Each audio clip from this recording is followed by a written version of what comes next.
She was mourning her baby until a stranger asked her to feed his newborn daughter. Hello, let's hear another incredible story. Don't forget to like and subscribe to our channel. I love narrating stories for you, so get ready. Let's start. The neonatal unit at Mercy General Hospital in New Orleans hummed with its usual quiet intensity, but Nurse Tiana Brooks barely registered the familiar sounds anymore. Her fingers traced the silver pendant hanging from her neck, a tiny pair of angel wings, as she made her final rounds for the night. 3 months had passed since she lost her own baby boy, but time hadn't dulled the ache. If anything, working in the maternity ward made it sharper, more precise, like a scalpel cutting deeper with each passing day. The night shift was usually quieter, which was exactly why she'd requested it. Fewer colleagues meant fewer sympathetic glances, fewer well-meaning but painful questions about how she was holding up. The darkness outside the windows matched her mood, and the soft beeping of monitors provided a rhythm to move through her duties without having to think too much. But tonight was different. As she approached the nursery for her final check, she heard it, the distinctive, desperate wail of a newborn in distress. Through the observation window, she saw a tall man pacing, his shoulders tense as he cradled a tiny bundle. Even from this distance, she could see the defeat in his posture, the way his head hung low as he whispered what seemed like prayers to the screaming infant. Something pulled at her, a force she couldn't explain. Before she could stop herself, she was pushing through the door. "Sir, is everything all right?" He turned, and Tiana's breath caught. His face bore the kind of exhaustion that went beyond physical tiredness. She recognized it from her own mirror.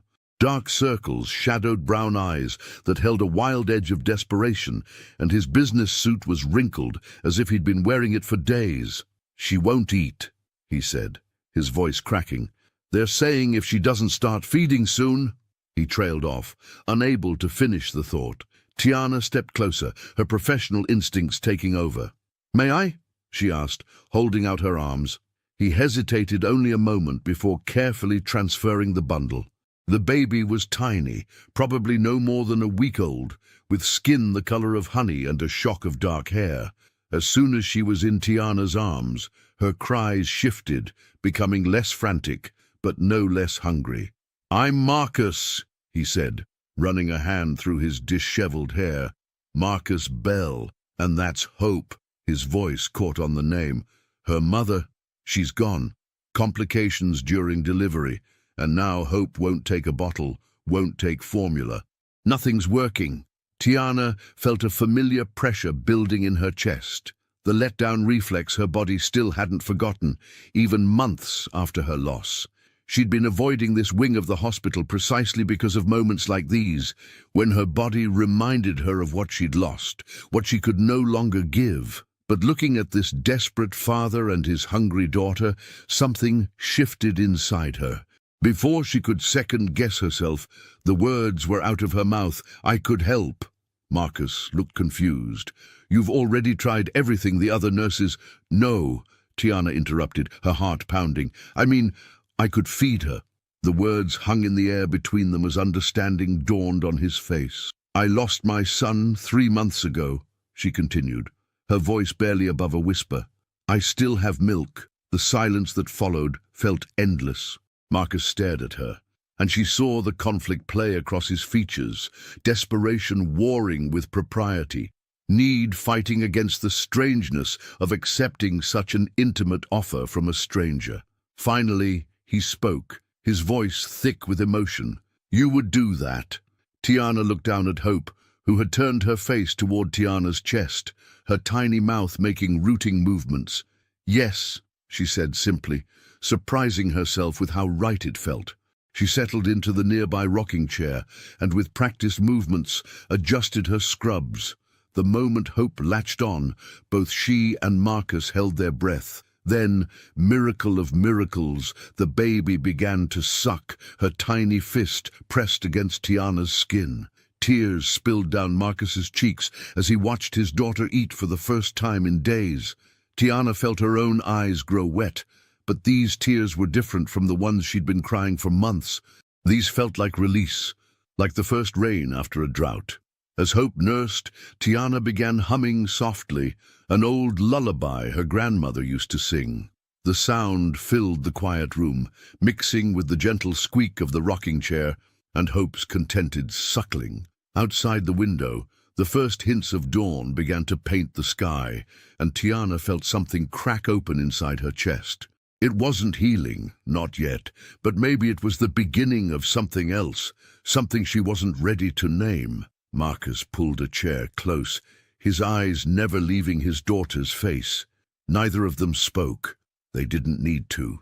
In the growing light of morning, they sat together, three broken pieces finding a way to fit together, if only for this moment. And for the first time since she'd lost her son, Tiana felt something other than grief flowing through her veins. It felt like purpose. It felt like hope. Tiana sat in her car outside Marcus's modest garden district home, her hands gripping the steering wheel. It had been 3 days since that surreal night at the hospital, and somehow she'd agreed to this. Regular visits to feed hope. The house before her was a classic New Orleans shotgun style, its blue paint weathered but well-maintained, with white trim that caught the late afternoon sun. She checked her phone again, rereading Marcus's last text. Doors unlocked, in the kitchen with a very hungry little lady. The casualness of it struck her. How had they gone from complete strangers to this level of trust in just 3 days? The weight of her breast pump sat heavy in her bag, a reminder of her original plan, to simply pump and deliver the milk. But Marcus had called yesterday, his voice tight with anxiety, explaining that Hope wasn't taking the bottle again. Please, he'd said, and that single word had crumbled her resolve. Inside, she found them in the sunny kitchen. Marcus stood by the window, swaying gently with Hope while classical music played softly from a speaker. He'd traded his business suit for worn jeans and a faded Tulane University t-shirt, and somehow looked both more relaxed and more exhausted than he had at the hospital. "Hey," he said, relief evident in his voice. "She's been waiting for you." The familiar routine they'd established at the hospital took over. Tiana settled into the rocking chair Marcus had moved to the kitchen, and soon Hope was nursing contentedly. The classical music shifted to a jazz piece, something by Louis Armstrong that made the baby's eyes flutter. "She likes music," Marcus observed, leaning against the counter. Her mother was a musician, played cello with the Louisiana Philharmonic. Tiana looked up, surprised. It was the first time he'd mentioned Hope's mother. Was she from New Orleans? Marcus shook his head, a sad smile playing at his lips. Charlotte was from Boston. We met when she came down here for grad school, music theory. He paused, his fingers absently tracing patterns on the countertop. She loved this city, though, said it had more soul in one street than Boston had in the whole city. "She sounds wonderful," Tiana said softly, watching as Hope's tiny hand curled around her finger. She was. Marcus turned to the stove, where a pot of something aromatic simmered. "I hope you like gumbo, my grandmother's recipe. It's the least I can do, considering—" "You don't have to feed me," Tiana protested, but her stomach betrayed her with a loud growl. "When was the last time you ate a proper meal?" he asked, already reaching for bowls. The truth was, Tiana couldn't remember. Since losing David, her son, food had become mechanical, something she forced down to keep going. But the aroma filling the kitchen awakened something in her, a hunger that went beyond physical need. My grandmother would say you're too skinny," Marcus continued, ladling the gumbo with the expertise of someone who'd grown up in New Orleans kitchens. And she'd be right. The domesticity of the moment struck Tiana suddenly. The music, the cooking, the baby at her breast. It felt like stepping into someone else's life, one where grief hadn't hollowed everything out. She found herself sharing before she could stop herself. "David would be 4 months old now," she said quietly. "Sometimes I still wake up reaching for him." Marcus set the bowls down and pulled a chair close, his eyes holding hers with an understanding that needed no words. "Tell me about him." No one had asked her that before. Everyone else tried to help her move on, to look forward, but Marcus just sat there, waiting, creating space for her grief instead of trying to fix it. So she told him about David's perfect fingers, about the birthmark behind his left ear, shaped like a crescent moon, about the way he'd hiccuped in a pattern that sounded like Morse code. As she spoke, Hope drifted off to sleep, milk-drunk and content. The hardest part, Tiana admitted, adjusting her clothing as Marcus gently transferred Hope to her bassinet, is that everyone expects me to be healing by now. As if grief follows some kind of schedule. People who say that have never lost someone who was part of their soul, Marcus said, returning with the gumbo. The spices hit her tongue, rich and complex, carrying the weight of generations of family history. They ate in comfortable silence, broken only by the soft jazz and Hope's occasional sighs. Outside, the sky turned the particular shade of purple that belonged exclusively to New Orleans evenings, and the first crickets began their nightly symphony. "I have a conference call with the San Francisco office tomorrow," Marcus said finally, stirring his gumbo absently. They're offering me a position out there. Better pay, better opportunities." Tiana's spoon froze halfway to her mouth. Oh, the word fell between them like a stone in still water. "When would you leave?" "I haven't accepted yet." He looked at Hope, sleeping peacefully. It would be the smart move, professionally. But now, he trailed off, leaving the rest unsaid. The clock on the wall ticked loudly in the silence that followed. Tiana should have felt relief. This arrangement was always meant to be temporary, wasn't it? Instead, she felt something else, something that made her hands shake slightly as she set down her spoon. "And I should go," she said, standing perhaps too quickly. "Same time tomorrow." Marcus walked her to the door, Hope's soft breathing carrying from the bassinet. On the porch, the humid evening air wrapped around them like a blanket. 1,000 things hung unspoken in the space between them. "Tiana," Marcus said as she reached her car. She turned, and for a moment she thought he might say something more. Instead, he just smiled that sad smile again. "Thank you for everything." As she drove home through the darkening streets of New Orleans, Tiana tried to name the ache in her chest. It wasn't her usual grief. This was something new, something that felt dangerously like attachment. To Hope, she told herself firmly, just to Hope. But as she lay in bed that night, the taste of gumbo still on her tongue and the ghost of jazz in her ears, she wasn't so sure anymore. And that terrified her more than she was ready to admit. 2 weeks into their arrangement, Tiana found herself spending more evenings at Marcus's house than her own apartment. The routine had evolved naturally. She'd arrive around 6, feed Hope, and somehow end up staying for dinner, their conversations stretching late into the night. Tonight, though, something was different. She sensed it the moment she walked through the door. Marcus paced the living room, phone pressed to his ear, his free hand gesturing in frustration. Mom, I know you're worried, but I've got it handled. Yes, Hope is doing better. No, I don't need you to fly down from Chicago." He caught Tiana's eye and mouthed, "Sorry," as Hope began to fuss in her bassinet.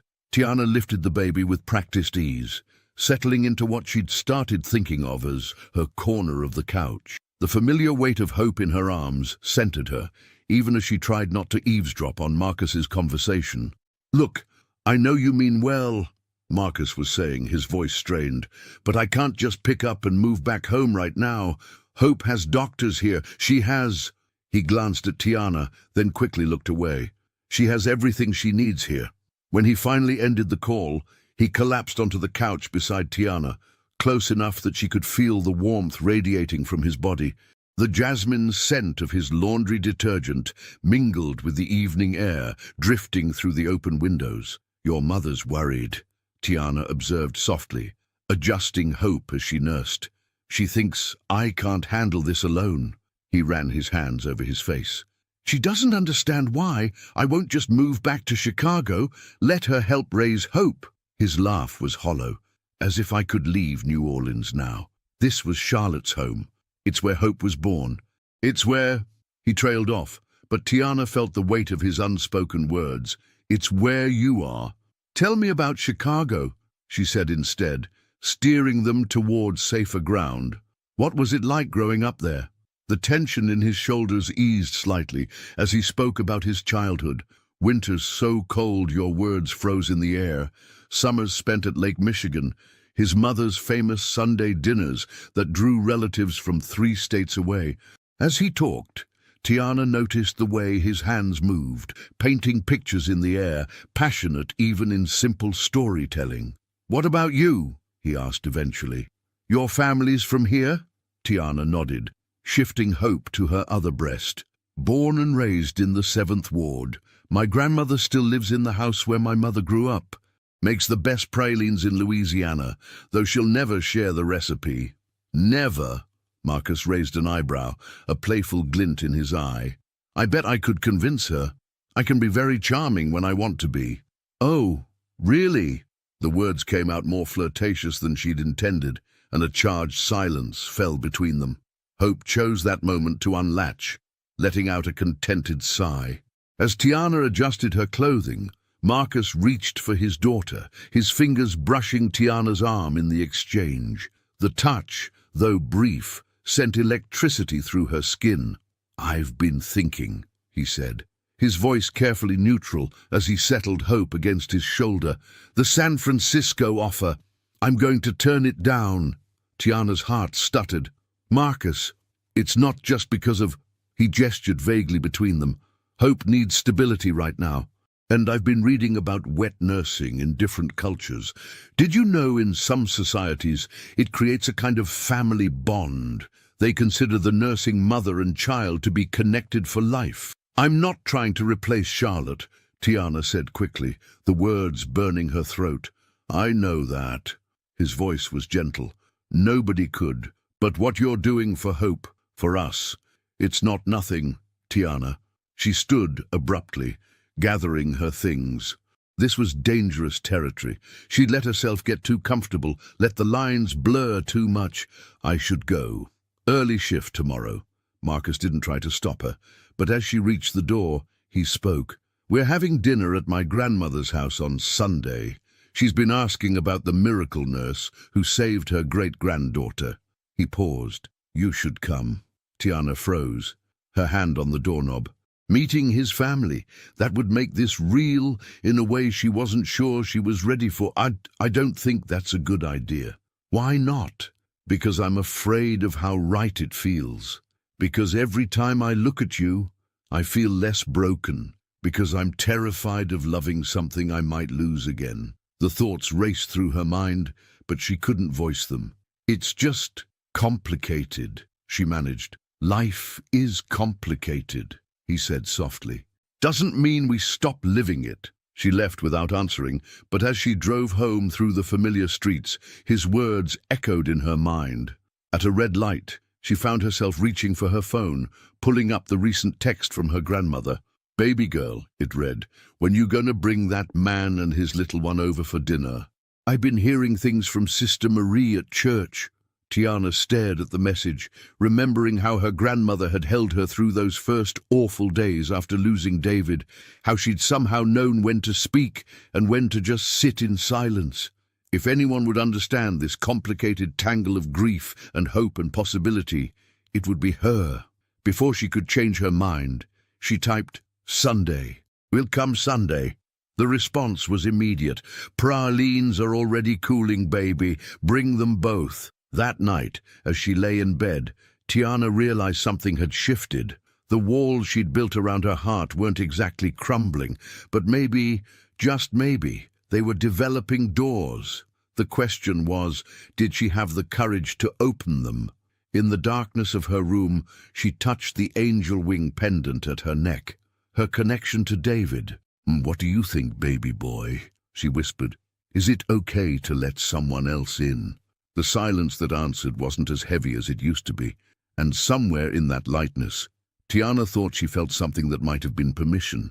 Sunday arrived, wrapped in the kind of humid heat that made New Orleans feel like it was suspended in amber.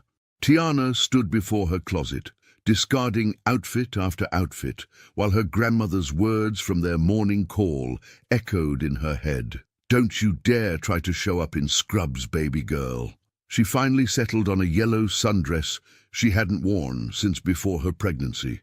The fabric fell differently now, skimming over curves that motherhood had reshaped. She touched the angel wing pendant at her neck, centering herself, before heading to Marcus's house. He was waiting on the porch, Hope dressed in a tiny white dress with purple ribbons.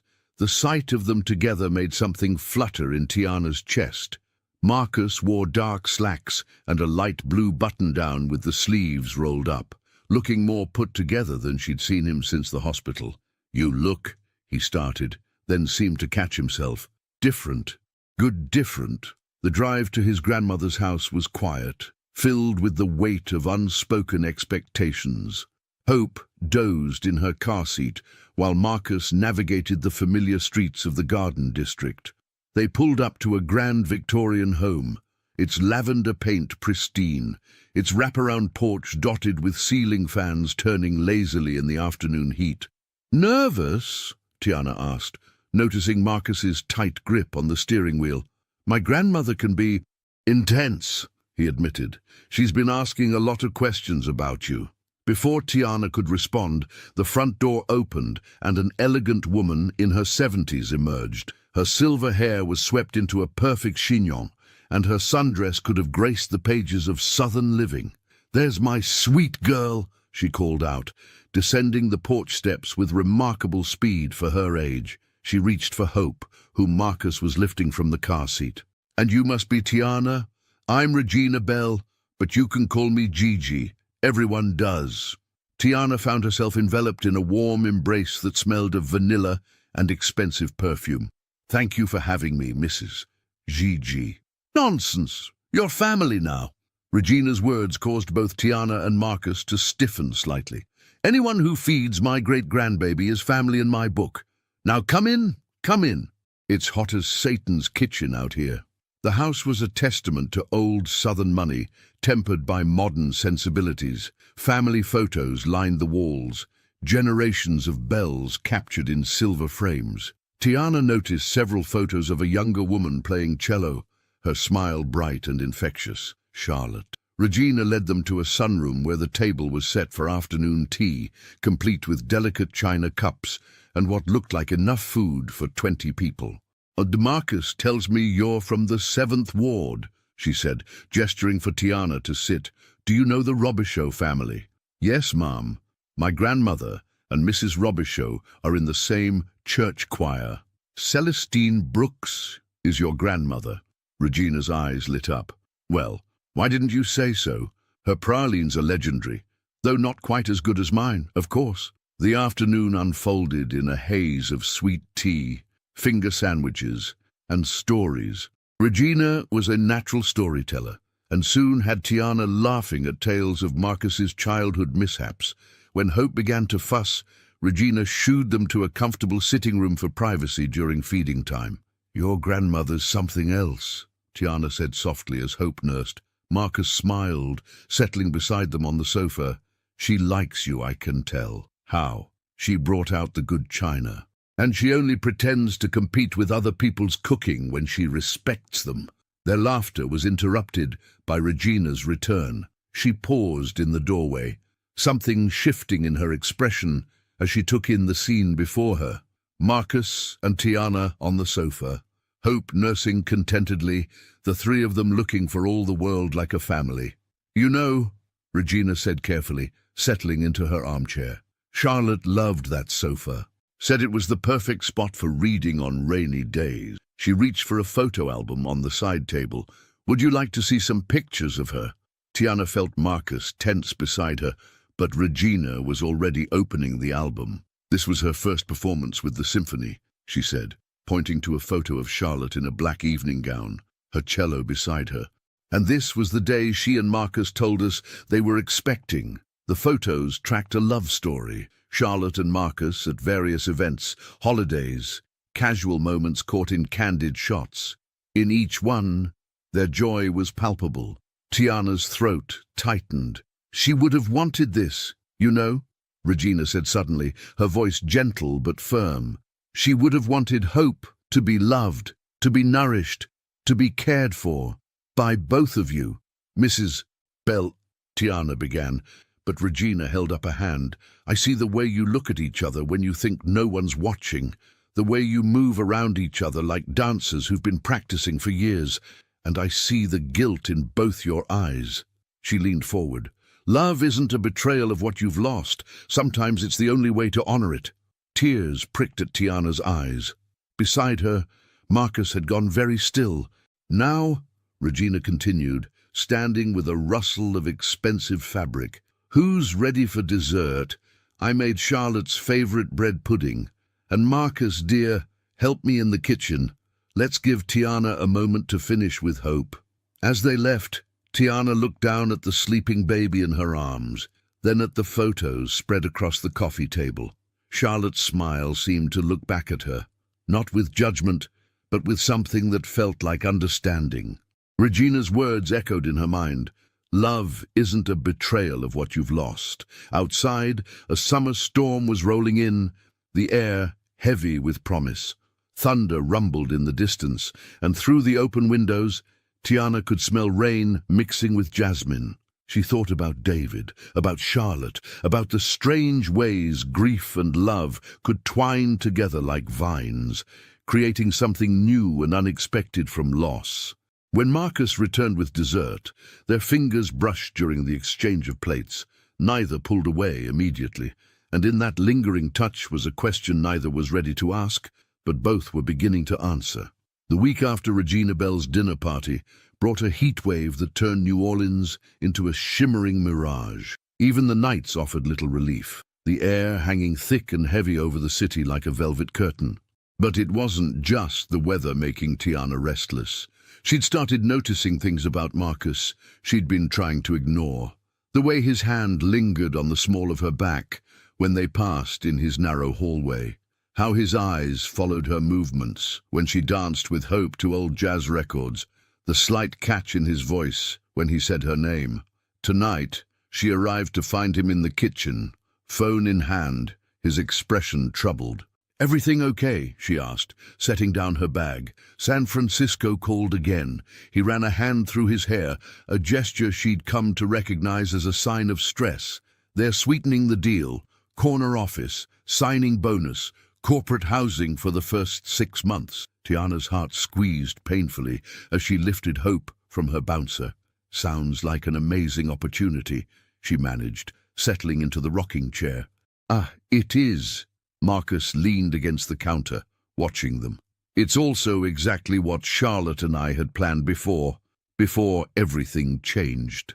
The mention of Charlotte hung in the air between them. Since the dinner at Regina's, her presence felt different, less like a shadow, and more like a witness to whatever was growing between them.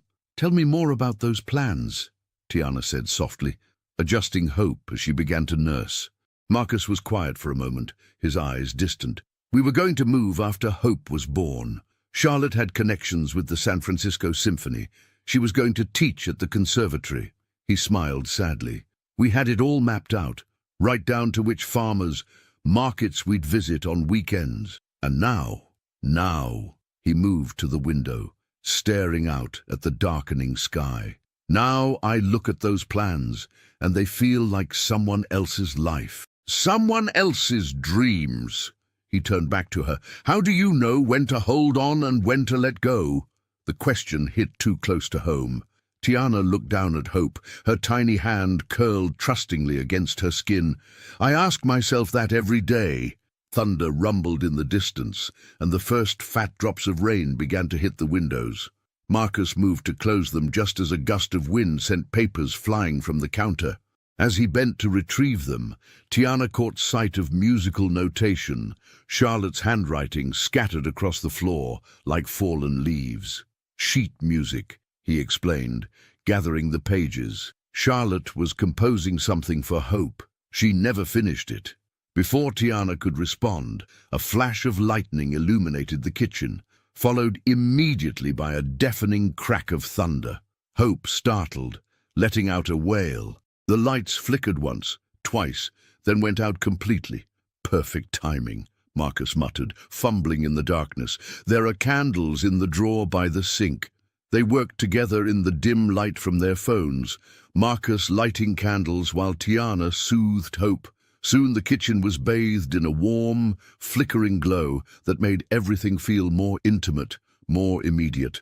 "I have some battery-powered lanterns in the garage," Marcus said. "I should stay," Tiana found herself saying. "Please, just stay here with us." He sank into the chair beside them, close enough that their knees touched. Outside, the storm raged, but in the candle-lit kitchen, time seemed to slow down. "I've been thinking about what your grandmother said," Tiana said finally, her voice barely above a whisper, "about love not being a betrayal." Marcus's breath caught audibly. "Oh, Tiana, when I lost David," she continued, needing to get the words out, "I thought that was it. I thought I'd never feel anything but pain again. And then you and Hope came into my life, and suddenly," she struggled to find the right words, "suddenly I'm feeling things I'm not sure I have the right to feel." "You have every right," Marcus said fiercely. "You have every right to feel, to live, to—" He broke off, running his hands over his face. "God, Tiana, do you know how many times I've stopped myself from touching you? How many times I've wanted to—" Another crack of thunder, closer this time. Hope whimpered, and Tiana instinctively drew her closer. The movement brought her face inches from Marcus's. "I dream about you," he admitted, his voice rough. "Both of you.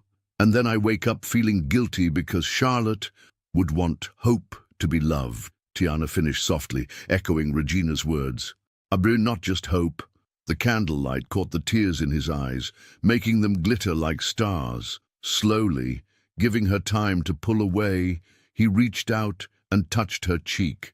His fingers were trembling. "We can't," Tiana whispered, even as she leaned into his touch. "I know. It's too complicated." "I know that too." Hope chose that moment to unlatch, sighing contentedly in the way that meant she was done feeding. The spell broke, and they pulled apart, both breathing heavily. "I should go," Tiana said, though the storm was still raging outside. "It's late, and—" "You can't drive in this," Marcus protested. "Stay, please, just stay."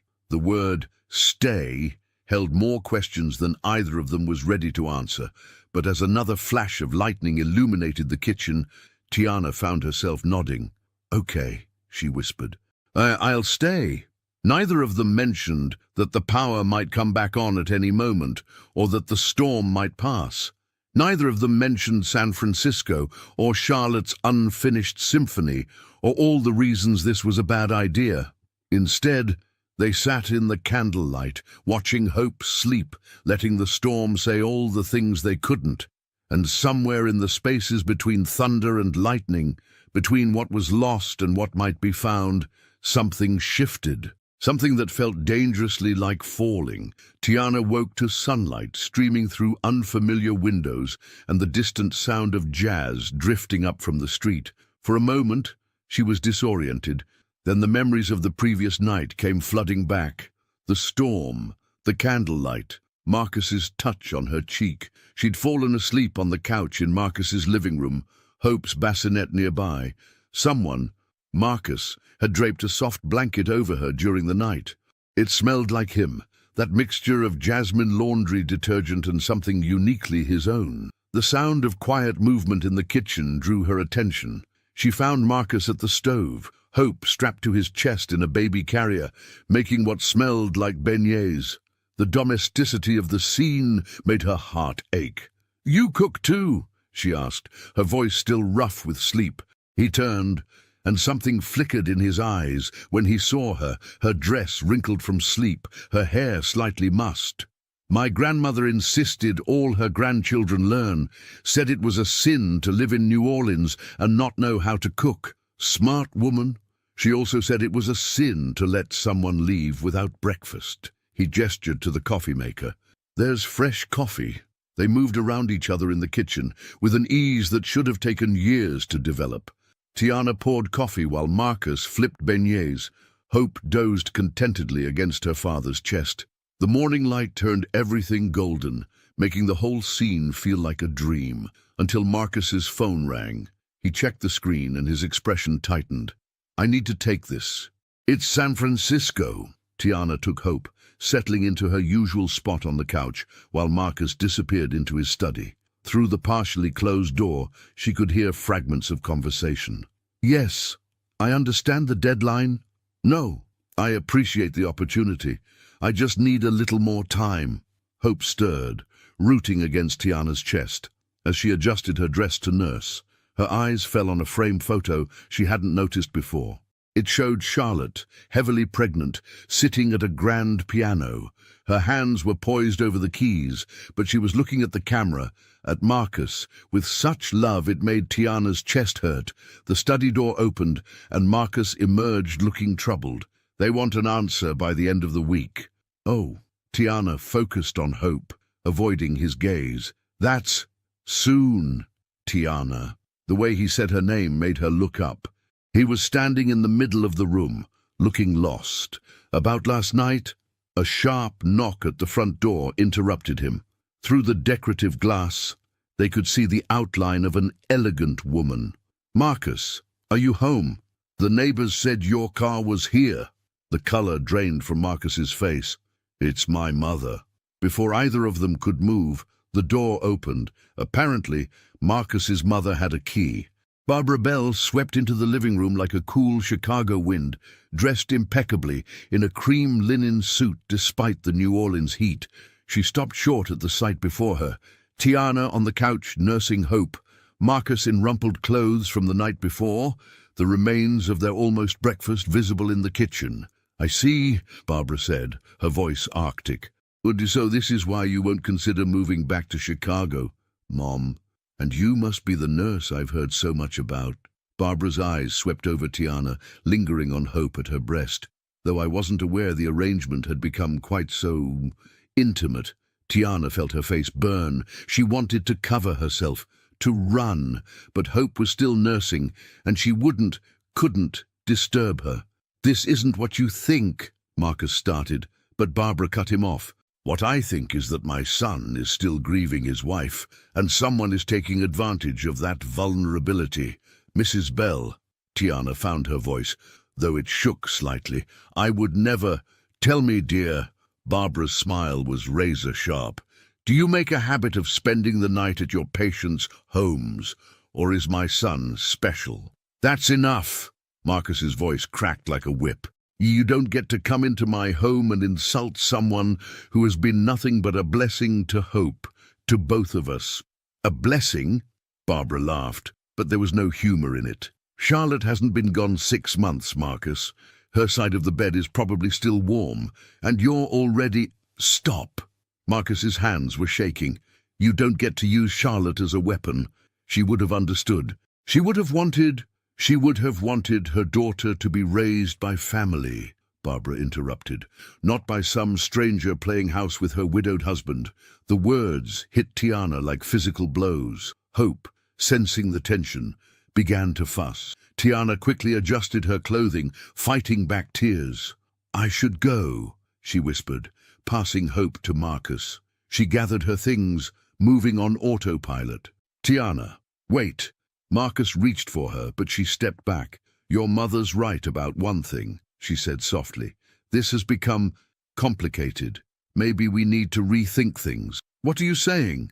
"I'm saying," she swallowed hard, "I'm saying maybe you should take the job in San Francisco. Make a fresh start. It's what you and Charlotte planned. That's not what I want anymore." "Are you sure?" She forced herself to meet his eyes. "Or are you just afraid of being alone?" The hurt that flashed across his face made her want to take the words back, but she couldn't. Not with Barbara Bell watching them with calculated interest. Not with Charlotte's photo witnessing everything from its frame on the wall. "I'll send some milk over for Hope," she managed. "Enough to get you through the transition to formula." She fled before he could respond, practically running to her car. The morning that had started so golden now felt like shattered glass, each piece reflecting a different kind of pain. As she drove away, she caught a glimpse of Marcus in her rearview mirror, standing on the porch with Hope in his arms. He looked the way she felt, like someone who'd been caught in a beautiful dream, only to be rudely awakened. The taste of unfinished beignets lingered on her tongue, sweet and bitter at the same time, like love and loss and all the things they'd left unsaid. 3 days of silence felt like an eternity. Tiana threw herself into her work at the hospital, picking up extra shifts until her fellow nurses started giving her worried looks. She pumped milk mechanically, leaving it with Marcus's neighbor without seeing him or hope. The beautiful routine they'd built crumbled like a sandcastle at high tide. She was checking charts at the nurse's station when Regina Bell appeared, elegant as ever despite the late hour. "Mrs. Bell," Tiana started, but Regina held up a hand. "You don't get to run away, child, not without hearing me out first." They found themselves in the hospital chapel, its stained glass windows dark against the night sky. Tiana sat rigidly in a pew, while Regina settled beside her with a grace that belonged in cathedral pews rather than this simple hospital chapel. "Barbara called me," Regina said without preamble. "Told me her version of what happened. Now, I'd like to hear yours." "There's nothing to tell." Tiana's fingers found her angel wing pendant. "She was right. I crossed a line. The only line you crossed was the one fear drew in the sand." Regina's voice was gentle but firm. "Now, Hope hasn't been eating well these past few days. Marcus is beside himself. And you," she looked pointedly at the dark circles under Tiana's eyes, "look like you haven't slept since you left." "It's better this way," Tiana whispered. "Cleaner." "Cleaner?" Regina scoffed. "Love isn't meant to be clean, child. It's meant to be messy and complicated and real." "I'm not in love." "Don't you dare lie in a chapel." Regina's words cracked like summer lightning. "You love that baby, like she's your own. And my grandson, you love him so much you're willing to break both your hearts to protect him from what you think is wrong." Tears spilled down Tiana's cheeks. "His mother-in-law is right. Charlotte hasn't even been gone 6 months. And how long should he wait? A year? 5 years? Tell me, when does it become acceptable to let love back in?" "I don't know," Tiana admitted. "Let me tell you something about Charlotte." Regina reached into her purse and pulled out a letter, its paper worn as if it had been read many times. "She wrote this when she was 7 months pregnant, when the complications first started. Asked me to keep it safe just in case." She unfolded the letter with careful hands and began to read. "Dearest Marcus, if you're reading this, something has gone wrong. And knowing you, my love, you're trying to handle everything alone, trying to be strong for our baby. But you were never meant to do this alone. I need you to promise me something. Promise that you won't let grief become a wall around your heart. Promise that when love finds you again, and it will find you, because you have too much love to give, you won't turn it away out of loyalty to a ghost. Our baby deserves to be surrounded by love, by family, by people who choose her every day, and you, my darling, deserve to be happy again. Remember how we met, how you spilled coffee all over my sheet music, and I was so angry until you made me laugh. Life is like that sometimes. Beauty comes from accidents, from mess, from things we never planned. So please, when the time comes, don't let guilt stop you from embracing whatever beautiful accident life sends your way. All my love, Charlotte." Tiana's sobs echoed in the empty chapel. Regina folded the letter carefully and took Tiana's hands in hers. "She knew," Tiana managed through her tears. "Of course she knew. Charlotte was wise beyond her years." Regina squeezed her hands. "Now, what are you going to do about it?" Before Tiana could answer, her phone buzzed. A text from her colleague in the NICU. "Hope just admitted. High fever. Marcus asking for you." The world tilted on its axis. Tiana was on her feet and running before she realized she'd moved, Regina's footsteps echoing behind her. She found Marcus in the NICU waiting room, looking like he'd aged years in 3 days. When he saw her, something broke in his expression. "Tiana," he breathed, and then she was in his arms. Neither of them sure who moved first. "What happened?" she asked against his chest. Fever spiked suddenly. She wouldn't eat, wouldn't stop crying. His voice cracked. "I didn't know what to do. The formula isn't working. She's not thriving, and I need you. We need you." Dr. Reynolds, the pediatrician, approached them. "The fever's responding to treatment, but she's severely dehydrated. We need to get her feeding again as soon as possible." She looked at Tiana. "She's been asking for you, in her own way." Marcus's arms tightened around her. "Please," he whispered, "stay this time." Tiana pulled back just enough to look at him. His eyes were red-rimmed, desperate. Behind him, she saw Regina holding Charlotte's letter, saw the empty chapel where she'd finally admitted the truth to herself. "Barbara," she started. "Can deal with it," Marcus finished. "I'm done letting fear make my choices. I'm done pretending I'm not falling in love with you." The words hung between them, bright and dangerous as lightning. In the distance, a baby's cry echoed through the hospital corridors, Hope's cry, calling them both home. "Okay," Tiana whispered, taking his hand. "Let's go see our girl." They walked into the NICU together, where Hope lay small and feverish in her crib. When Tiana lifted her, the baby turned to her chest instinctively, knowing exactly where she belonged. And as Hope began to nurse, her tiny body relaxing in relief, Tiana felt something settle in her own chest, something that felt like coming home, like forgiveness, like love in all its messy, complicated glory. Outside the window, a jazz band played somewhere in the French Quarter, its music floating up through the humid night air. New Orleans magic, Regina would call it later, the kind of magic that turns accidents into destiny, that transforms grief into grace, that makes family out of strangers, the kind of magic that had brought them all together in the first place. The week after Hope's hospitalization brought changes that rippled through their lives like stones dropped in still water. Marcus called San Francisco to decline the position officially. Barbara Bell returned to Chicago, her disapproval trailing behind her like expensive perfume, and Tiana found herself spending more nights at Marcus's house than her own apartment, though they still maintained careful boundaries, both physical and emotional. Tonight, they sat on Marcus's back porch, the air heavy with jasmine and approaching rain. Hope slept soundly in her bassinet, while Louis Armstrong played softly from Marcus's phone. They'd fallen into an easy routine of sharing dinner and conversation after Hope's evening feeding, neither rushing to end these peaceful moments together. "I found something today," Marcus said, reaching for a folder beside him. "When I was clearing out the study to make room for Hope's new crib." He handed Tiana a stack of sheet music, Charlotte's elegant handwriting flowing across the pages. "It's the piece she was composing for Hope. I thought, maybe we could finish it, together." Tiana traced the notes with her finger. "I don't read music, but you sing." He smiled.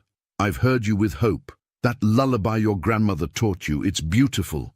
That's different." "Is it?" He moved closer, their shoulders touching. "Charlotte always said music was just another way of telling stories. And we have a story worth telling, don't you think?" Before Tiana could respond, Hope stirred in her bassinet, making the small sounds that usually preceded crying. But instead of picking her up immediately, Marcus held out his hand to Tiana. "Dance with me?" "What?" "Dance with me, right now, while Armstrong plays, and Hope's still quiet, and the rain hasn't started yet." The invitation hung between them like a held breath. Then, slowly, Tiana placed her hand in his. Marcus pulled her close, one hand settling on her waist while the other kept hold of hers. They began to sway to "What a Wonderful World," their movements careful at first, then more confident. "I never thanked you properly," Marcus murmured against her hair. "For what?" "For saving us, both of us." His hand tightened slightly on her waist. "When Hope was in the hospital, I realized something. I wasn't just afraid of losing her. I was afraid of losing you too." Tiana's heart thundered against her ribs. "Marcus, let me finish, please." He pulled back just enough to look at her, his eyes intense in the gathering dusk. "When Charlotte died, I thought that was it. One great love per lifetime, right? But then you came along with your quiet strength and your huge heart, and suddenly I'm feeling things I thought were gone forever." They had stopped dancing, though the music played on. Rain began to fall, fat drops that made the jasmine flowers bob and sway. "It's different from what I had with Charlotte," he continued. "Not better or worse, just different, like a new song in a familiar key." "I'm scared," Tiana admitted, her voice barely above a whisper. "Not of loving you or hope. I'm scared of what happens next. Your mother still thinks I'm taking advantage," the hospital staff whispers. "And sometimes," she touched her angel wing pendant, "sometimes I feel like I'm betraying David by being so happy with another baby." Marcus's hand came up to cover hers where it held the pendant. "Maybe that's okay. Maybe we're allowed to be scared and happy at the same time. Maybe love is big enough to hold all of it, the grief and the joy, the past and the future." Hope chose that moment to let out a real cry, and they broke apart, laughing softly. As Tiana lifted her from the bassinet, Marcus disappeared inside, returning with a small box. "I got something for you," he said, suddenly looking nervous. "Well, for both of you." Inside the box was a delicate silver bracelet. Next to Tiana's angel wing pendant lay a tiny charm in the shape of a musical note. "I thought maybe we could add to it," Marcus said softly. "And create our own story, note by note."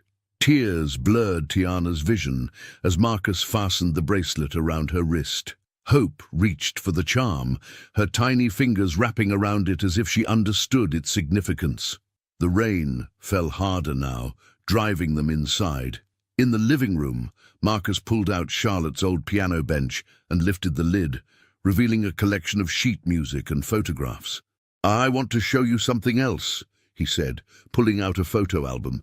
"These aren't just Charlotte's memories, they're Hope's history, and I think it's time we start adding to them. If you're ready." They sat together on the piano bench, Hope cradled between them, looking through photographs of Charlotte's life, her first symphony performance, holidays with the bells, quiet moments at home.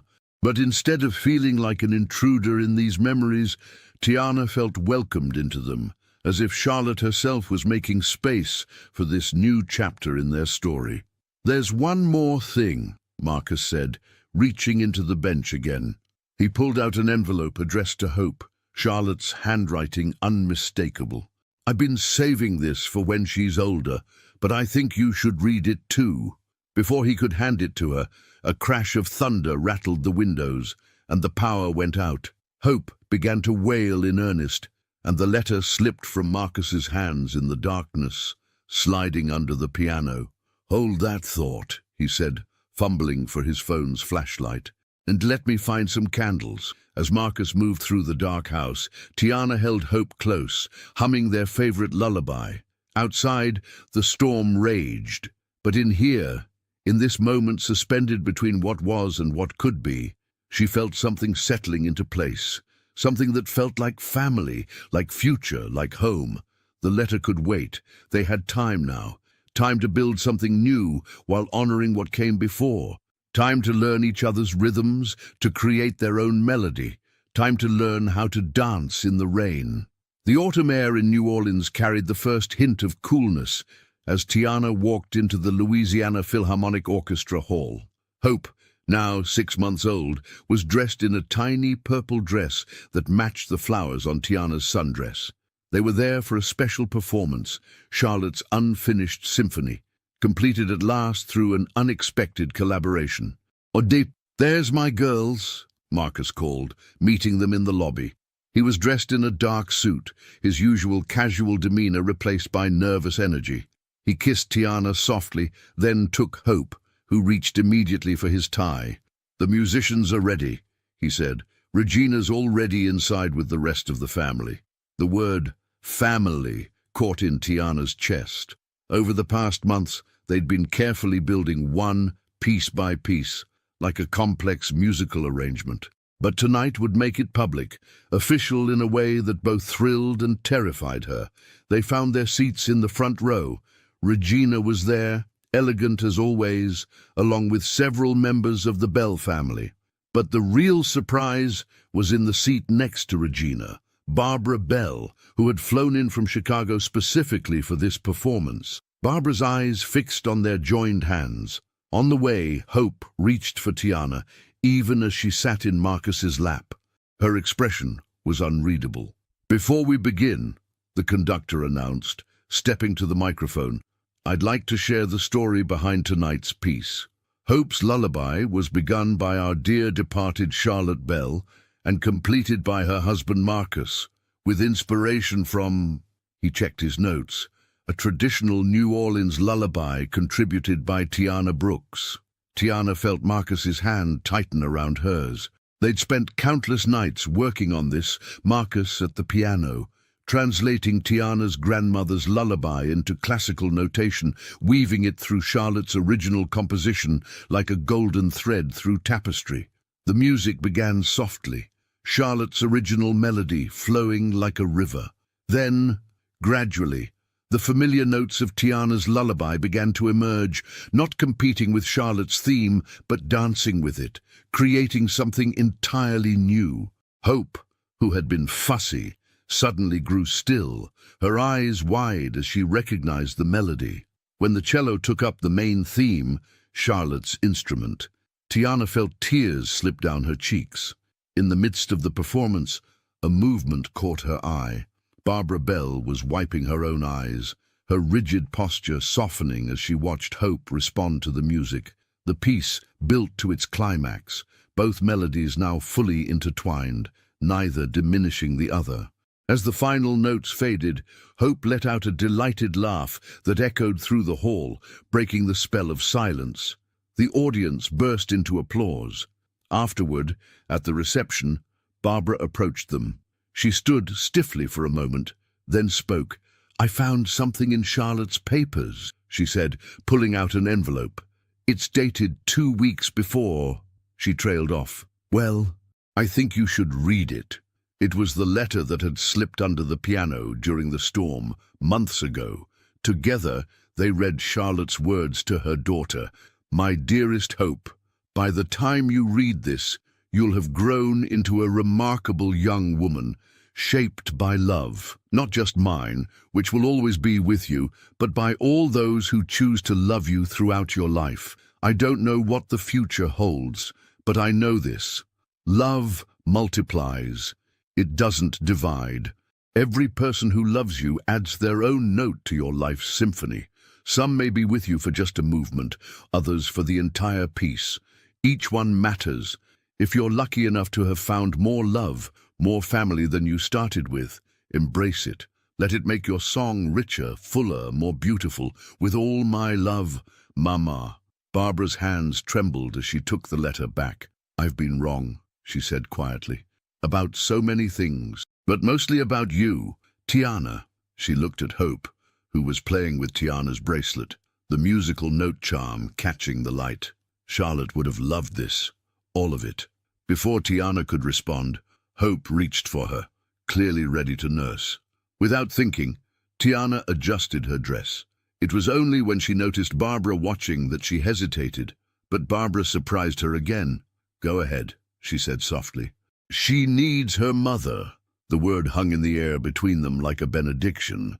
Later that night, as they walked through the French Quarter toward home, and when had Marcus's house become home, street musicians played jazz that mixed with the lingering echoes of the symphony in their mind. "Move in with us," Marcus said suddenly, stopping under a lamppost. "Officially, no more keeping your apartment as a safety net, no more careful boundaries. Just be with us. Be Hope's mother. Be my—" He trailed off as Tiana pressed her fingers to his lips. "Ask me properly," she whispered. Marcus smiled, understanding. He took her hand, the one with the bracelet, and knelt on the cobblestones. Hope, drowsy in her carrier, watched with heavy-lidded eyes as her father pulled out a ring, a delicate gold band with a small pearl. "It was my grandmother's," he said, "but she had it reset. Look closely. Engraved around the pearl were tiny musical notes, the opening bars of both Charlotte's symphony and Tiana's lullaby, intertwined just like in the performance. "Marry me," Marcus said simply. "Help me raise our daughter. Let's build our symphony together." Above them, the New Orleans night was alive with music. Jazz from the clubs, a distant church choir, the rhythm of the city itself. And in that moment, Tiana heard it all as one perfect harmony. Yes, she said, as Hope reached for her angel wing pendant with one hand and her musical note charm with the other. Yes, to all of it. The ring slid onto her finger, settling into place like the final note of a perfect cadence, and as Marcus pulled her into a kiss that tasted of promise and joy and future, somewhere in the distance, a saxophone played "What a Wonderful World" into the gathering night. 1 year to the day after their first meeting, Tiana found herself back in the neonatal unit at Mercy General Hospital. This time, though, she wasn't making rounds, she was visiting. In her arms, she held a newborn baby boy, just hours old, while Hope, now 15 months old, sat in Marcus's lap, peering curiously at her new brother. "He looks like David," her grandmother said softly, touching the baby's cheek. The resemblance was striking, the same crescent moon birthmark behind his left ear, the same thoughtful expression. "But he's got some Belle in him too," Regina observed, noting the baby's honey-colored skin and the dark curls that already promised to be as unruly as Marcus's. "What are you calling him?" Tiana and Marcus exchanged a look. They'd discussed names for months, wanting to honor both their pasts while celebrating their future. "Charles David Bell," Tiana announced. "Charlie for short." The name settled over the room like a blessing. Through the window, they could see the morning sun painting the New Orleans sky in shades of gold and rose, the same colors that had filled the garden during their wedding 3 months ago. That day had been a celebration of everything their love represented: tradition and innovation, past and future, loss and renewal. Tiana had walked down the aisle to a string quartet playing their symphony, Hope's Lullaby, while their daughter scattered rose petals with help from Barbara Bell. The ceremony combined elements from both their families, histories, creating something new and beautiful from the pieces of their past. Now, watching Hope gently pat her brother's hand, Tiana marveled at how life could circle back on itself, creating patterns more intricate and meaningful than any she could have imagined that first desperate night in the nursery. "Look who's here," Marcus said suddenly, nodding toward the door. A young mother stood there, looking as lost and broken as Tiana had felt a year ago.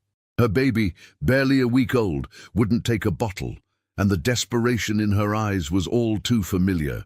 "Go," Marcus whispered, taking Charlie from her arms. "Do what you do best." Tiana approached the young mother slowly, recognition and understanding flowing between them without words. "I'm Tiana," she said softly, "and I think I might be able to help," as she explained about wet nursing, about the bonds it could create, about the way love could multiply in unexpected ways. She felt Marcus's eyes on her. When she looked back, he was holding both their children. Hope now gently stroking her brother's hair, and the sight made her heart swell. The young mother, Jessica, listened with growing hope as Tiana shared their story. By the time she finished, tears were flowing freely down both their faces. "You really think it could work?" Jessica asked. "I think," Tiana said, taking her hand, "that love finds its own ways of healing us, sometimes through the very things that once broke our hearts." Later that evening, they gathered at Regina's house for a welcome celebration for Charlie. The Grand Victorian was filled with both Bell and Brooks family members, the line between the two growing more beautifully blurred with each passing day. Barbara and Celestine, Tiana's grandmother, were in the kitchen arguing good-naturedly about whose praline recipe was better. Regina sat at her piano, teaching Hope to pick out simple melodies while the baby slept in his bassinet nearby. Marcus found Tiana on the porch, where she stood watching the sunset. He wrapped his arms around her from behind, and they swayed gently to the music drifting from inside, their symphony being played with Regina's own improvisations. "Penny for your thoughts," he murmured. Tiana touched her angel wing pendant, now paired with the musical note charm on her bracelet and her wedding ring. "I was thinking about circles," she said, "about how ending up back in that NICU today felt like closing one circle and opening another. With Jessica," she nodded, "a year ago, I thought my heart was permanently broken. Now look at us, 4 hearts beating as one family. 5, Marcus corrected gently. Charlotte's always part of our symphony. 5, Tiana agreed, turning in his arms to face him. You know what else I was thinking? What's that? That love really is like music. It doesn't matter how many instruments join in. There's always room for more harmony. Inside, they heard Charlie begin to stir, followed by Hope's delighted cry of, "Baby, wake! Baby, wake!" Marcus laughed, pressing a kiss to Tiana's forehead. "Shall we go conduct our little orchestra?" Hand in hand, they walked back into the house, filled with their blended family's love and laughter. Regina had moved from classical to jazz, and Hope was dancing with Barbara while Celestine cradled Charlie. The scene was perfectly, beautifully imperfect, exactly like their love story. As Tiana settled into the familiar routine of nursing Charlie, while Hope climbed into Marcus's lap for story time, she thought about that first night again, about how the bravest thing she'd ever done was not turning away from love when it found her in the most unexpected place. Outside, the New Orleans evening was alive with music, jazz and classical, laughter and lullabies, past and future, all playing together in perfect harmony, their symphony, and somewhere, Tiana was sure, Charlotte was smiling. The end. Tiana and Marcus show us that love can bloom even in life's most unexpected and challenging moments. In your opinion, what was the most touching moment in the story? When Tiana agreed to nurse Hope for the first time, saving not only the baby but opening her heart to a new chance at love, or when she read Charlotte's letter, realizing she had the deceased wife's blessing to love both her daughter and husband. Your participation in this channel is very important. Please share your opinion in the comments. Thank you so much for watching until the end. If you enjoyed this story, don't forget to subscribe to the channel, leave a like, and comment your thoughts. Your participation is very important to us. See you next time.